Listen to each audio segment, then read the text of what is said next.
Hey folks, my name is Pravus, and welcome to Farthest Frontier, a city builder that we took a look at when it first entered early access back in August of 2022.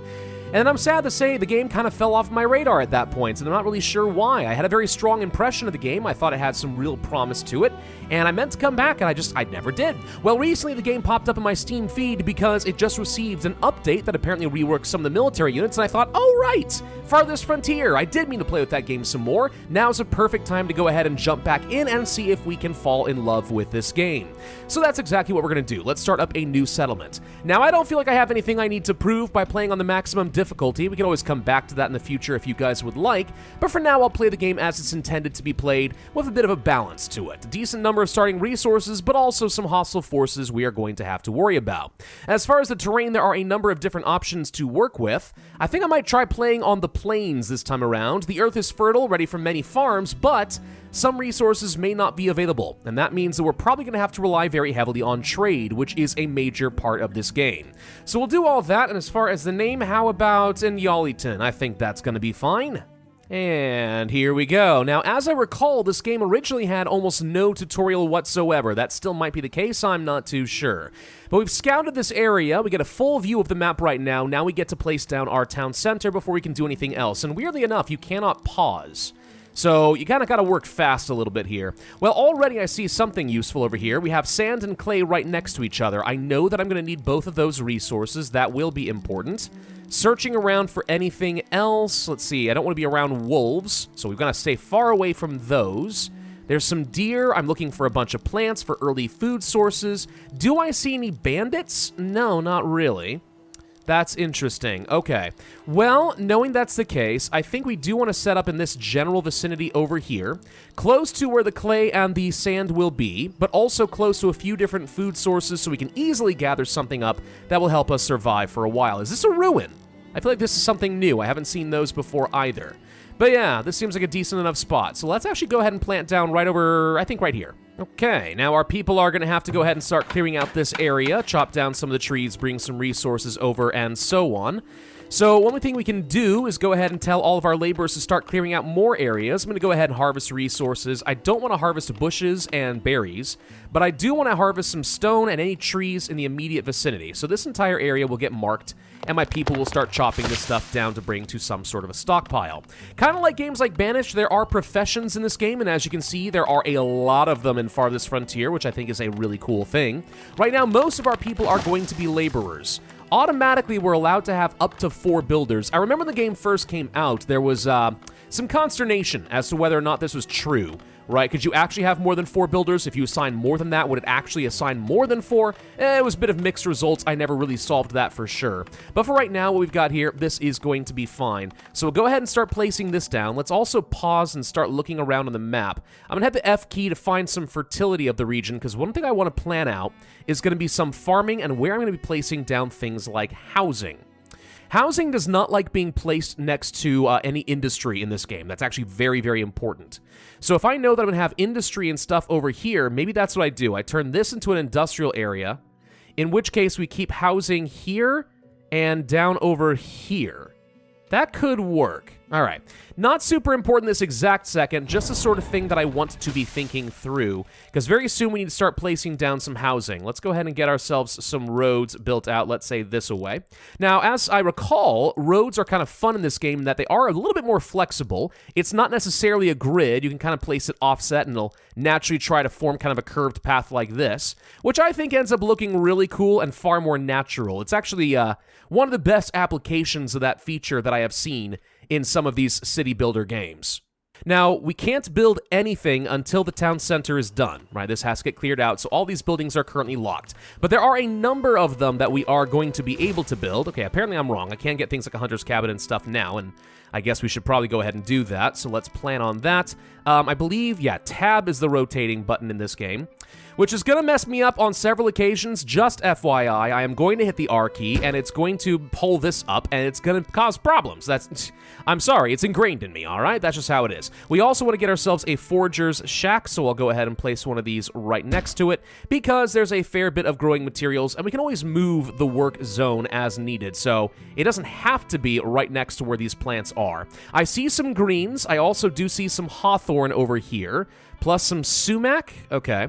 Now, various different produce that grows naturally is going to be in season in different times of the year. If you look at the top over here, we can see right now it is early spring. That's why the greens are good. Later on, as we get to summer and fall, things like hawthorn and sumac and stuff will become available to us. So we should always be paying attention to the terrain and the changing seasons to see what we can gather. Looks like we should be just about done building up the town center, and that will unlock everything else we care about. I do remember liking the aesthetic in this game, right? I mean, there's something definitely very pioneer about some of this. More so than games like Banished and stuff. This feels like the sort of thing that I might see built up in, I don't know, let's say the frontier in Eastern Europe, or maybe in like Oklahoma and stuff like that. Since we are in the plains, I guess that might be a bit more poignant. I don't know, I always thought it looked good. You're going to find the aesthetic of this game is just genuinely solid kind of throughout. Now, if I'm going to turn this into a semi-residential area, once again, let's kind of look at some of this.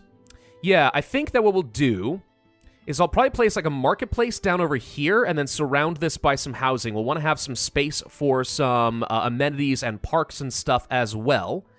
If I recall, the marketplace, which I can't see right now, it's locked up, has a range of about 4 houses. Plus, we'll need to get a well.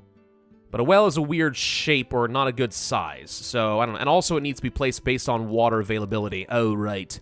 That is a thing. Yeah, all right. So, let's go ahead and start planning out some housing.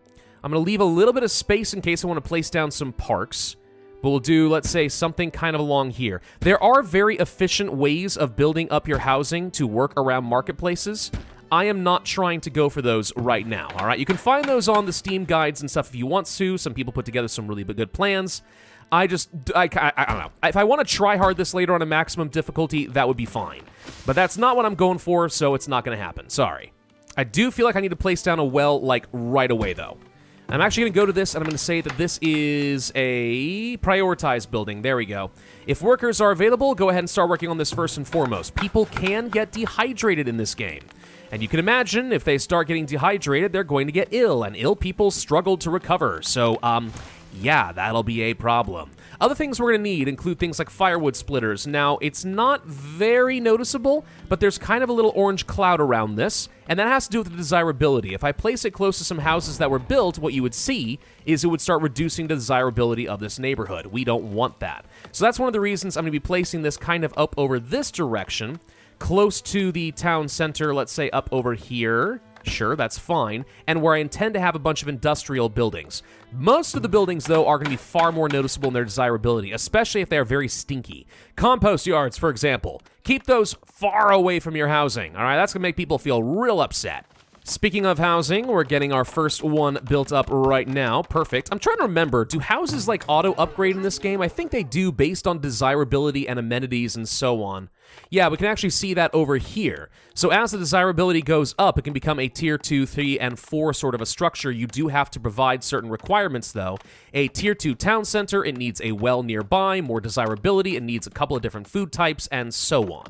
But when it does upgrade, it will automatically start taking up your resources. So you got to be a little bit careful about that. I remember that being a struggle in this game, managing the upgrades at a reasonable rate and not accidentally killing my economy. Nonetheless, though, it looks like 4 people are able to live here. I believe this works by the Banished model in the sense that when you build a new house, if there is an available man and woman who can move into said house and there's some leftover space, they'll be able to have babies. But I think that it does prioritize, like, if anyone's homeless, just find the nearest available open home. Forget room for babies, all right? If you need a place to stay, people will have to welcome you in. That's just basic hospitality, okay? Now, we do need to be keeping an eye out as we play this game for any sort of wildlife that could be a threat to me. That is a thing. Oh, speaking of which, predators are attacking right now. There it is. Hold on, everyone. Go kill the wolf that is presumably attacking me right now. Yeah, people will respond to this and quickly try to protect your people. This guy did get a little injured, but overall, that was not too bad. Yeah, predators are a problem. Bears in particular are extremely dangerous, though wolves, as you just saw, are a thing. I think there are boar in the game as well. Could be wrong on that point, but I'm pretty sure that there are. So you got to keep an eye out for that. If I hit the, F3 command, there we go. We can actually see, like, little nameplates over everybody, including some of the animals, like these deer and doe and stuff over here, right? So we'll keep an eye out if we do see any signs. Oh, hey, hazelnuts are in season. If we do see any signs of the wolves and stuff getting a little bit close, we need to be cautious around that. Try to keep people away. Though, to be honest, I remember it being a struggle in this game. You don't directly control people very much. You can, but most of the time, if they decide there's a reason to go over there, even if there is a wolf den, they'll do it, and that's a very good way to get themselves killed. Same thing could be true with bandits. I believe bandit camps are a thing in this game now, so we'll need to watch out for those and hopefully steer our people away. Now, I'm deliberately leaving a space open right here because I do remember... Oh, hello, some people just immigrated. I did not welcome them. They just popped up in a house. Okay, that's kind of weird. Anyway, I do remember that you can place, like, parks and stuff in here, and it raises the desirability. So if I recall, working in, like, 5 houses and kind of this formation worked really well for us last time. Again, if you look in the Steam discussion pages or the guides, you'll find some people who have much more efficient layouts than what I'm going to have. But this should probably work fine for me. More people want to join. Okay, if we can amass a 4-month food supply and 6 houses, we'll get some additional immigrants. That'd be great. Let's take a look over here, by the way. Firewood splitter is now done, so people can start gathering up logs if we have any and start turning that into much-needed firewood. Not that I'm terribly concerned about the cold yet, but I'm gonna be later, so it's good to go ahead and just start getting prepped for the winter. Winter is coming, and when it hits, it's gonna suck. I think it's hilarious, by the way, that the prioritized building is the last one to get built. That's definitely not how it was supposed to go, but I guess I didn't have any stone. Whoops. There are resources to be seen up over here. We can see logs, we have firewood, planks, stone, clay, bricks, and of course gold, which we will take as taxes or as trade later on. We can also see the current residential health, just how many people are here and what age brackets they fall into, how happy they are we meeting their needs, and also food. Food does spoil in this game. That's actually a major mechanic you're going to have to work around. Getting food and then finding ways of preserving it is very, very smart, and you should always be looking to do so. By the way, we need to move the work zone, let's say, over here, because right now we're gathering absolutely nothing, and that is wasteful. I think it might be wise to think about some storage. We could place down a simple stockyard. This is where we can start placing down some building materials, basically the most stuff that we're currently gathering up. Sure, if we want building materials, we probably want to place it, let's say, over here. I can fit another firewood splitter, and this is a great place to store our logs, but mostly it's really close to where I'll be gathering things like clay and sand, so it just makes sense to place it over there. We'll leave a little bit of space and try to place something else over here later that's not going to antagonize the locals and ruin their desirability. Now, later on, I probably will move these buildings, right? Because, I don't know. I think I'm not going to end up keeping everything in an urban spot here. Eventually, we're probably going to get rid of some of these food sources. We'll probably end up getting rid of the deer and just start urbanizing this whole area. But if you want to make your food last longer, especially the stuff that you gather up from plants and stuff like that, what you could do is build up a root cellar. A root cellar close by is actually great because right now we really need a place to store my food. So I am going to place this right over here, even though it's probably not technically what we're going to want in the long term. But it gives me a place to store things, and that increases the longevity of that type of food. So we'll have less spoilage of, let's say, berries, roots, and so on. The only storage I've currently got, aside from my new stockyard here, is actually going to be this storage cart, which is really useful, because what you can do is move that around, let's say, over in this direction, and it is a mobile storage point for a lot of your resources. That can be good when, let's say, you're trying to clear out a forestry area and you want to just drop off all the resources and then move it to another place. I do not want it to be the primary storage place for a lot of my food, though, especially when it comes to things like, let's say, berries and greens and root vegetables. Now I want that all to get stored in the root cellar, and because it's located really close to my forager, the forager's not going to have to walk nearly as far. Whereas if I'm relying on the storage cart, let's say I moved it over here, well, cool, all the people over here now have to walk all the way over to drop it off, and it's just not very efficient. It's not a good way to go. I'm trying to avoid that. Now, how does unlocking new buildings work in this game? It's actually kind of cool. It's almost like a technology system, but not really quite so crazy. So if you want to unlock, let's say, how about this tannery, right? We can start curing some animal hides and so on, start turning them into winter coats. Well, if you want to do this, first you have to have built a storehouse and a basic well in your town, right? Right now we have a stockyard, but we only just unlocked the storehouse because I built a stockyard. So if I were to place one of these down, we can now do things like that, and by doing so, we're going to unlock the next building. It's kind of an interesting way of forcing the player to sort of intuitively start unlocking new buildings based on all the predecessors you know you're going to need, right? So you don't accidentally start building something where it's like, well, I wish I had known I needed to have this beforehand, or I wouldn't have wasted the time, right? You know, getting this thing constructed. That's just not how it works in this game. So it's actually kind of cool. I like that. I think it's a really smart and intuitive system. And I might consider building a storehouse in a bit, but for right now I want to first get myself a saw pit. This is where we can start taking some logs and convert them into planks, which I will end up needing for a few things. Can you store planks in the stockyard? It looks like you can. So yeah, this is already turning into a very nice lean operation. Now, getting logs in the future might be a bit tricky, because I believe, unless they changed something, the last time I played this game, there was no forestry system available, right? Which I really would love to see introduced, but it wasn't. Trees will naturally start repopulating and growing throughout the world. At least that's how it was the last time I played. So sometimes you're going to find yourself in a situation where logs are a bit further away and you have to micromanage more than you would like to. Not a big deal, but I can understand why some people might get a little annoyed by that. Now, winter is well and truly on its way. Yep, the game is now saving because it looks like we are heading early winter. Okay. Well, that does mean that most of the plant life is about to die, so our forager no longer has anything really to gather, but fortunately, hunting is still going to be very viable for us. So that's okay. We can go ahead and rework the work zone because I know what's going to come up next. It's going to be greens coming next year. You always have to keep coming back to that, and that's one of the reasons foraging actually is kind of a micromanage intensive thing that maybe I don't want to keep forever unless I have consistent, like, seasonal food all in one spot. It's going to be a lot better for me in the long run to go ahead and start placing down some farms. And I do want to place down farms in this game. Farming is extremely good and also really unique in this game. You have to actually worry about crop rotation. I think that's kind of clever. We're also getting capped out on housing again, which I think is interesting. Well, I'm not going to be placing down any more houses. Not until I get a marketplace. I just want to confirm the amenity radius, because that's kind of important to work around. And I don't want to build a new house only to find out I'm going to have to just rip it apart later. That would just be dumb. So we can see its exact working radius. We want to increase desirability. The closer the houses are to the market, the happier they are. So just because they're on the very edge, I mean, that 5% is obviously the most important, but it's okay to keep things a little closer. So if I were to do this, for example, this would be a spot where I could definitely kind of hit the entire area, and that would make people very happy. Only problem is it takes 50 freaking planks to build this thing. This is a lot. This is a lot of this early in the game, but it's all right. We'll just go ahead and get started on it. It's going to make everyone nice and happy. I also feel like I need to somehow control my resources a little bit. If I hit the R key, there we go. Try and remember how exactly you're going to set a limit to how many resources are produced. Like firewood, for example. I can do quotas. It's not necessarily what I want. What I want to do is build up to maximum stockpile and then stop, right? What we can do, though, is say, don't, make, let's say, at a minimum, 50 firewood and, let's say, no more than 200 in a year. You can do that, and that works, but you're going to need to be paying attention to, what's the monthly change, how much do I actually consume, blah, blah, blah. So we'll need to come back and reevaluate some of this.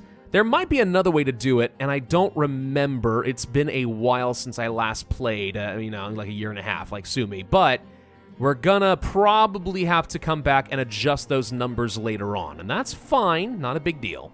Anyway, the first winter is coming to a close. Okay, very good. We are completely out of lumber, and also, oh, there's a wolf. Completely out of a lot of things, actually. That's a problem. Hold on, I need a bunch of you guys to be aware of the wolf and go kill said wolf, all right? Do not let the wolf kill Terara. Terara, no! It says she's wounded. She's not dead yet. Hold on, wait, can someone come and get Terra? Is this a thing? Can anyone save you? Not as far as I can tell, and I'm pretty sure that you need to go to a healer. Well, I don't think I have a healer. Amenities and services? There's a healer's house. Guess what? I don't have a tier 2 town center. All right, our gatherer is going to die to a wolf. Fine, can you bleed out faster than... Actually, her health's going up. Wait, it's just a flesh wound? Nope, she's dead. There we go. Now she is dead. Okay, we all knew that was coming. Could get a graveyard. I don't really want to have to get a graveyard this early on, if I'm honest. I mean, I don't love that the body's just gonna sit there, but do we really want to go to this level of trouble? If we don't, though, the body could obviously spread disease. That is a concern, a reasonable concern. All right, fine, I'll build a single graveyard. 25 stone, huh? That's a little steep, but okay. Bring out your dead! Yeah, the game agrees. I need to build a freaking cemetery. For frick's sake. All right, fine. I'm working on it, dang it. Literally, we're working on it right now. So thank you for the tutorial, but I intuitively figured that one out on my own. Thank you. Boom, done. Now someone can go ahead and grab the body. And rest in wolf pieces, because you know the wolf probably ripped her to shreds. That's my assumption. Market should be going up. There we go. All right, so somebody's currently working here. This person's going to go ahead and start stockpiling a bunch of resources in the area. Yes, I already know how to harvest resources. If I haven't figured it out at this point, we're doomed. That tutorial needs to come up way, way faster. But all right, anyway, yeah, so now at the market, we should be able to start stockpiling a lot of resources, food, and other things that people need, firewood, etc. That's all going to get a good central location close to the housing, so people won't have to walk very far in order to get what they're going to need. Water, by the way, is something special in this game, if I recall correctly. It's not something where you have a water carrier who just, like, stacks up, like, 200 buckets of water somewhere. It's something that naturally regenerates in the water. If they need water, they have to get to the nearest well and get it. It pulls some resources out, and then it gradually starts filling back up from the groundwater sources down below.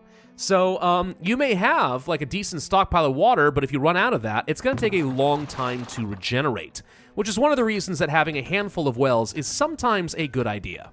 What other things could I be getting? A basket shop. For that to work, you need, what is it, like reeds or something? We don't have any lakes that I've seen on this map, which means I think the odds that we have reeds are extremely low. That does suck, because having some baskets would increase the carrying capacity of our people, so you don't have to walk as far in order to transport goods.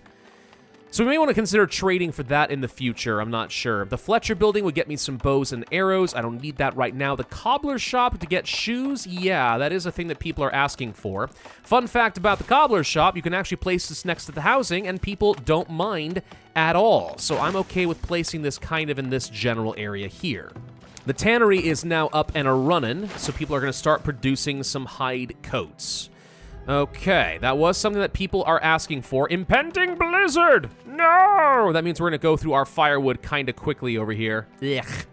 Not a fan of that arrangement. How do we get clothes? That is a need that people have at this level. I don't think you can get it at this level, if I'm not mistaken. Clay pits, iron mines, weaver. Wait, that's that it? There we go, weaver building. You need to have a tier 2 town center. This kind of puts you on the clock, because if you sit around at tier 1 for too long, people will eventually burn through all their clothes and they'll be unhappy. So it would be really smart to get up to a tier 2 town center.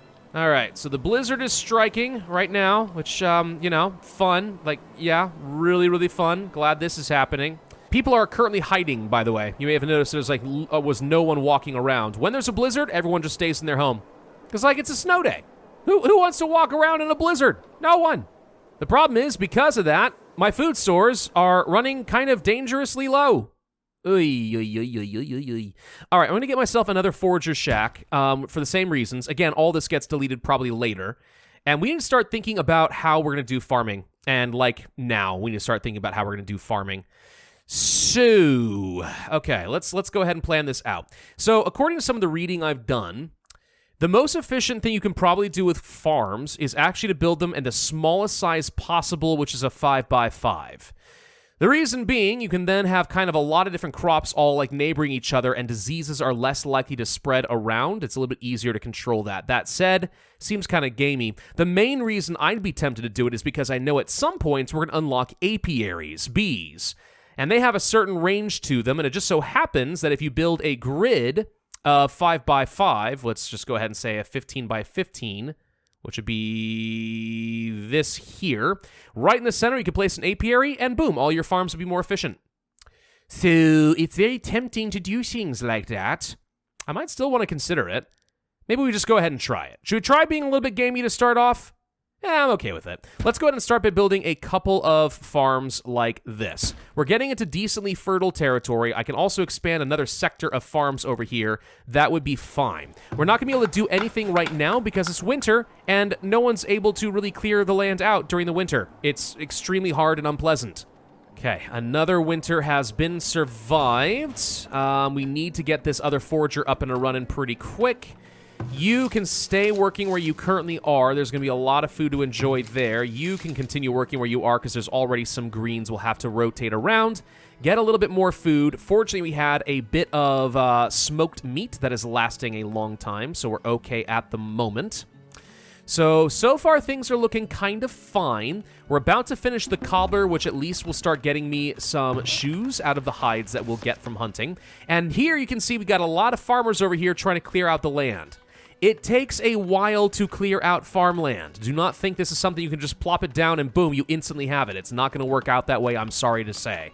So this takes a bit of investment, but it's okay and it's totally worth it. Farming is very, very strong in this game. It just takes a lot of investment, as it would be in real life. All right, first field is up and a-running. This is the most complicated tutorial in the game right off the bat, isn't it? Well, I'm not worried about it, I'll just explain it. So the way this is gonna work is right now we are in crop rotation year 1 of this field. You can see that based on the fact that a certain amount of this time is currently gone by this line representing how much of the year, the growing year, is already used up. So that lines up here. What we can do is click to add some crops, and there are a number of them that have different growth times and different requirements. Some are really good at tolerating the cold or the heat, some can handle drought or a lot of rocks or weeds. But they're not necessarily nutritious, they may not have like a particularly good yield, like those are the kind of things you have to worry about. Right now though, at the very beginning, this field is virtually useless. Only a handful of crops can deal with the number of weeds we currently have. Fortunately, not a lot of rocks, but a lot of weeds. What I'm going to do instead is say I want to go ahead and have my workers work the fields, all right? Plow these things down, get rid of the weeds, get rid of the rocks, set this thing up so that it's going to be able to take full advantage of its fertility later on. Also on top of that, we can see that there is a soil mixture. We have clay and we have sand. Certain types of crops do like different types of mixes. I don't like that the game doesn't tell you what it is up front. I have to basically first go over here, say I want to click to add some crops, do this, click on this, and oh look, it turns out wheat likes a little bit more sand, right? Those are the kinds of things where it's just like, could you just tell me that up front so I don't have to go hunting around with all these different plants? But whatever, it's fine. Anyway, when we're going to get to year 2, I'll probably end up doing one more round of plowing. Then I want to start growing some stuff that's going to help boost up fertility in the area. So I'm thinking maybe some beans would make sense during the summer months, but that's probably all that I'm going to be able to grow. And then down here, I'm not sure. We could try placing down clover, but I don't think I necessarily want to do that. I'm thinking maybe some peas and some carrots, and can I fit anything else? I could fit some turnips. This is one full year right here. Some plants are going to drain away fertility, others add it back into the soil. That's why crop rotations exist, though, and that's why they were a thing historically as well, so that you could grow various different crops and keep adjusting the fertility levels of the soil to set yourself up for success. But you wouldn't put all your eggs in one basket, right? I mean, why have 1 year where you generate no food? People gotta eat. They can't wait that long. So you'd have a handful of different fields, and you'd rotate which ones are in a rest state and which ones are actively growing something that we can eat, right? Kind of an interesting thing. And there's a drought. Good. Your town is experiencing drought, stunts crops, and so on. Good thing I'm not relying on any crops right now, eh? Maybe it's gonna kill the weeds for me. That would be convenient. It doesn't work that way, but I wish it did. Overall, I'd actually say that we're looking pretty good for ourselves. I mean, this is a decent start. We've got our housing, we've got our market, we're working on some farms, we've got decent food production, at least enough to get us going. A compost yard would be nice. This is going to be necessary at some point just to take away, like, human waste. Can we actually see what's building up over here right now? I don't like how these menus stack up on each other, by the way. I feel like it could be a little bit better. Anyway, do we see anything here? Medicine. I don't see any sign of human waste. There it is. Never mind. Sorry, we got 23 waste. Yeah, we're going to need to get ourselves a compost yard. There it is. Under resources. Perfect. And this has a really bad desirability rating. That's one of the reasons I want to keep it far, far away. But I could imagine that getting myself some extra compost for my crops could eventually be useful. So I guess I'll place this over in this direction. And also we have our compost yard, which means that somebody has the very envious job of going around and collecting all the poo from all these houses. Gross. Talk about a dirty job, am I right? Yeah, but it needs to get done. Anyway, I'm thinking this might be a good place for us to end this video, so I'd say everything's looking kind of good. Next, we're going to want to start working on getting that Tier 2 town center, and I think we're very close. I just need to get some more planks. Where are my planks currently going? People keep using them, and I'm not sure where they're going. Whatever, though. If we can get a stockpile of 60, we'll get this upgraded. Then we'll start worrying about upgrading to things like clay and sand, right? Not using those just for farming, but getting myself some bricks, some glass, and other stuff, advanced building materials, so we'll be able to start going for better stuff. Also, I just have, like, in general, a need for more resource change. I got plenty of population, but I'm stuck on a very primitive level right now. I'd like to change that sooner rather than later. Thank you all very much for watching. I hope you enjoy this video and you're looking forward to a series of Farthest Frontier. If so, I would humbly ask that you hit that like button, leave a comment, subscribe, make sure you hit that notify bell, and I will see you guys next time.